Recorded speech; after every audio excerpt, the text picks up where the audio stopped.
के लोग को समझदारी ना।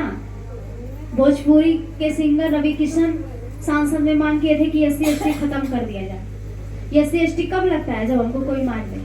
कहते हैं ना कि SC/ST लगा देंगे, लेकिन वो कह रहे थे कि SC/ST खत्म कर दिया जाए। वो क्यों चाहते हैं कि खत्म कर दिया जाए? ताकि जब खत्म कर दिया जाएगा तो फिर से पहले की तरह इन सबों को मारा जाएगा। इसीलिए ना आप चाहते हैं, लेकिन हमारे समाज के लोगों को समझ नहीं है। कहते हैं कि हम बाबा साहब को मानते हैं, हम अम्बेडकरवादी हैं। बाबा साहब के विचारों पर कहाँ हम लोग चल रहे हैं? हमारा समाज बिखर गया है, टूट गया है। कोई उधर पार्टी बना लिया है, कोई उधर पार्टी बना लिया है, कोई उधर गोल बना लिया है। हमारे समाज में लड़कों को देखेंगे तो कुछ लड़के उस पुल पे, कुछ लड़के उस पुल पे, कुछ लड़के उस पुल पे घूमते हैं, दारू शराब पीते हैं, गुटखा खाते हैं, सिगरेट का धुआं उड़ाते हैं, और बियर इस समय ट्रेंडिंग में चल रहा है हमारे समाज में। फिर लड़का कुलका कहीं बड़की बेदरिया पी ले, बड़की बेदरिया आज पी ले, मेरे 2000 आ जाए। हमारे समाज का पी लिए तो 1 महीना तक ही, काश ना पी ले रहती तो 1000 बच जाए। जब नवरात्रि में डीजे बजी, जब जुलूस निकली, हमारे समाज का लड़का रहे ना सबसे ज्यादा जुलूस में पीछे नाचत नाचत जाइए बाबा की मूर्ति।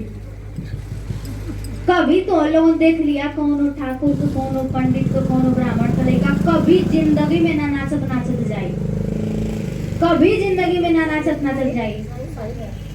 लेकिन जुलूस में खाली हमारे के समाज के लड़का एक्स्ट्रा टाइम रहेला। हमारे के समाज के लड़कन को आरक्षण मिल गए, लेकिन फिर भी नौकरी ना मिलत हो। आरक्षण मिल गए लेकिन पढ़े के ना, बस गांव भर घूमे के। कम से कम बेरोजगार गांव में घूमने से अच्छा कि कोचिंगिया पढ़े थी, 2 पैसा मिलत, अपन तो खर्चा निकलती, माई बाप को बोझ ना बनती,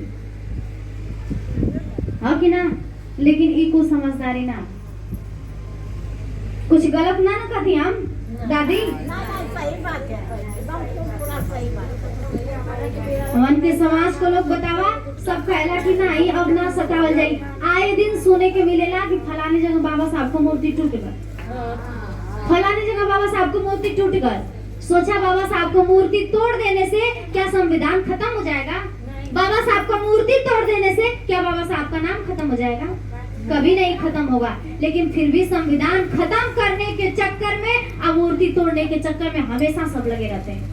सोचिए, जब मूर्ति से इतना दुश्मनी है, संविधान से इतना दुश्मनी है, तो हम चमारों से कितना दुश्मनी होगी, लोगों को कितना दुश्मनी होगी। एक दिन के चक्कर में हमारे समाज के लोग अपना वोट बेच देते हैं, लेकिन एक दिन के भूले भाले के लोग 5 साल झेलते हैं, 5 साल झेलते हैं। जब आपकी मूर्ति से इतना दुश्मनी है, आपके संविधान से इतना दुश्मनी है, आपसे इतना दुश्मनी है, तो क्या गारंटी है कि वोट पाने के बाद आपके विकास की, आपके अधिकारों की, आपके गरीबी की बात वो संसद में रखेगा? क्या गारंटी है? जो इंसान आपको जिस थाली में खा रहा है उसमें खाना नहीं खिला सकता, अपनी बराबरी में बैठा नहीं सकता, तो क्या गारंटी है कि आप वोट लेने के बाद आपका सांसद में आपकी बात करेगा? कभी नहीं करेगा। वो कभी नहीं चाहता कि आप उससे आगे बढ़ें, कभी नहीं चाहता कि आप उससे तरक्की करें, आप उससे ज्यादा विकास करें, कभी नहीं चाहेगा। लेकिन हम लोग नहीं समझते हैं, हम लोग नहीं समझते हैं। हम लोग बाबा साहब की बातों को भुला करके जैसे जिंदगी चल रही है बस एक दिन कट जाए। समाज में कुछ स्पेशल बनना चाहिए, समाज में कुछ स्पेशल करना चाहिए, और ये हमारे हाथ में है, हम कर सकते हैं। इंसान की मेहनत के ऊपर होता है कि वो कितना मेहनत करेगा तो कितना कमाएगा, कितना खाएगा, है कि नहीं? क्योंकि बाबा साहब भी कोई सरकारी नौकरी वाले उनके पिताजी नहीं थे, साहूकार ही थे बस।